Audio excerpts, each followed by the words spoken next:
à tous, bienvenue sur Hashtag Protestant 2.0. On est mercredi le 23 septembre, je suis heureuse de vous retrouver. Alors pour ce mercredi, on est vraiment parti en Alsace du Nord, tout au nord, et c'est Julie qui nous accueille. Merci à toi de nous accueillir. Bienvenue à tous, bienvenue à toutes dans ce village entre Haguenau et Wissembourg, et qui est reconnu aussi pour ses fameux colombages. Alors c'est pas où je pars parce qu'on y était déjà. Cette fois-ci, on est au nord, entre Haguenau et Wissembourg, et il y aura d'autres indices pour poursuivre, et ce sera après la méditation. Dans le livre de l'Ecclésiaste, dans l'Ancien Testament, il est écrit au chapitre 4, versets 7 à 12. « J'ai observé ici-bas une autre situation décevante, comme la fumée. Voici, un homme absolument seul, sans compagnon, qui n'a ni frère ni fils, et qui travaille à n'en plus finir. Il désire toujours plus de richesses, bien qu'il se demande pour qui il travaille, et se prive de bonheur. Voilà encore de la fumée sans lendemain, une mauvaise façon d'occuper sa vie. Deux hommes associés sont plus heureux qu'un homme solitaire. À deux, ils tirent un bon profit de leur travail. Si l'un d'eux tombe, l'autre le relève. Par contre, celui qui est seul est bien à plaindre, car s'il tombe, il n'a personne pour le relever. Lorsqu'on peut dormir à deux, on se tient chaud, alors que celui qui est seul n'arrive pas à se réchauffer. Deux personnes peuvent résister à une attaque qui viendrait à bout d'un homme seul. Plus une corde a deux brins, plus elle est solide. » Alors dans ce texte, nous avons parlé de solitude, nous l'avons peut-être aussi éprouvé avec l'isolement du confinement. Et aujourd'hui, nous pouvons aussi nous rappeler de la force de ce texte. Plus une corde a deux brins, plus elle est solide. Peut-être qu'avec les discours qu'on entend aujourd'hui, on devrait se dire il vaut mieux se concentrer sur nous et faire attention à ne pas trop dépenser, économiser pour être sûr de bien réussir sa vie seule. Mais la Bible nous dit tout autre chose. Il vaut mieux aussi compter sur les autres, même si parfois c'est difficile ou c'est pas à la hauteur de ce qu'on espérait. La force est dans l'unité. Je vous invite maintenant à la prière.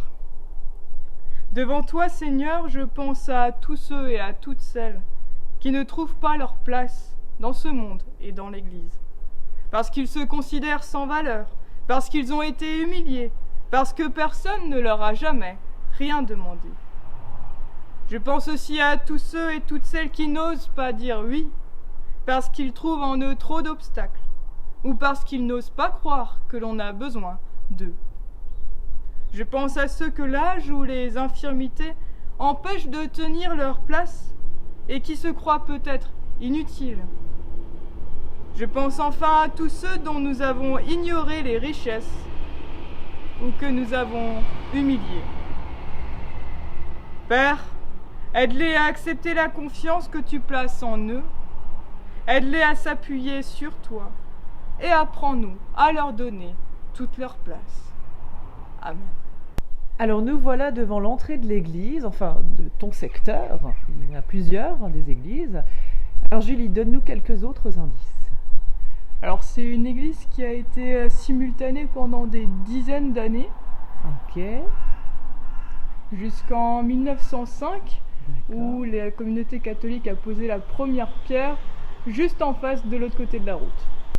Alors voici la chaire de Voilà. cet édifice. Qu'est-ce qu'il y a de particulier? La chaire est particulière par le bois. Le bois qui a été utilisé, c'est du chêne et elle est totalement chevillée. Voilà. Et il y a un Jésus en berger. Alors là, Julie, un indice particulier de ta communauté.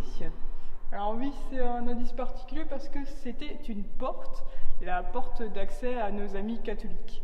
Voilà. Heureusement, le communisme aujourd'hui est un peu plus joyeux, mais voilà un des signes qui peut vous permettre de reconnaître dans quel bâtiment nous sommes.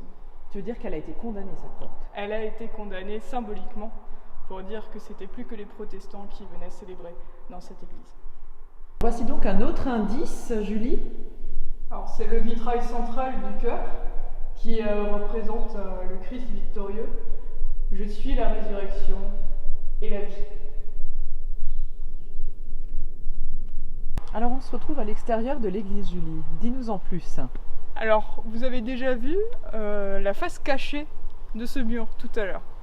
Donc c'était à l'époque, vous voyez bien encore la porte. Donc c'est la porte que nous avons vue condamnée depuis l'intérieur. Et ici vous avez une stèle, donc qui est aussi très connue du 19e, avec la citation de Jean, chapitre 10. Mes brebis me connaissent et elles me suivent. Elles m'écoutent et je leur donne la vie éternelle.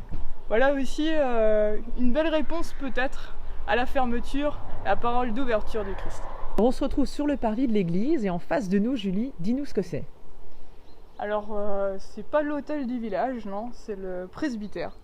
Un des presbytères qui a le plus de fenêtres en Alsace et qui était aussi particulier parce que c'était le seul à être œcuménique. Donc dans une partie logeait le curé et dans l'autre partie logeait le pasteur.